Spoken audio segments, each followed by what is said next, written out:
Europe 1, 7h51. Figure libre avec Adria Mutuelle, la couverture santé des particuliers et des entreprises. Retrouvez-nous dans nos agences et sur adria.fr. Adria Mutuelle, chaque jour être bien. Patrick Cohen. Les êtres humains sont souvent irrationnels et prennent de mauvaises décisions.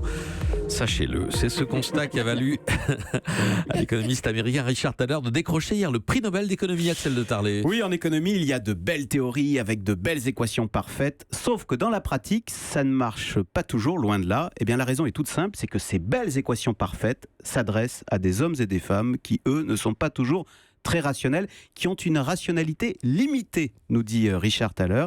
Eh bien, ces travaux ont démontré en effet comment la nature humaine, avec son cortège de décisions prises à l'emporte-pièce ou sous le coup de l'émotion, eh bien, comment cette nature humaine vient fausser, vient perturber les théories économiques. Alors, c'est flagrant sur les marchés financiers, en bourse, où il y a des bulles et des cracks parce qu'on s'emballe, on déprime. Vous savez que la météo, la pluie, a une influence sur les cours de bourse. Oui, ça n'est pas c'est rationnel. Alors, pas tellement quand même.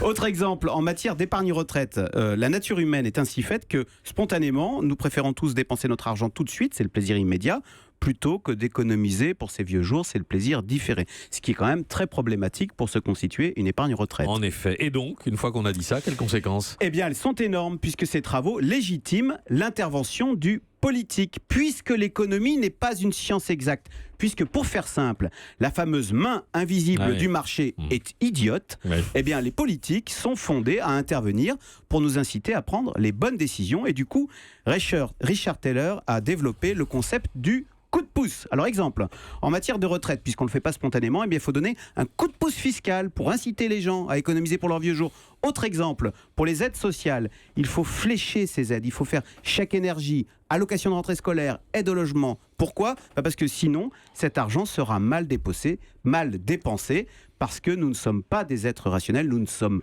pas des robots qu'on peut mettre en équation. Vous voyez, ce prix Nobel réhabilite et consacre le rôle des politiques. Et donc la main invisible dans ta gueule. Le prix Nobel de Excellent papier psychologie d'Axel de aussi. Tarlet. Excellent. Europe. Europe 1.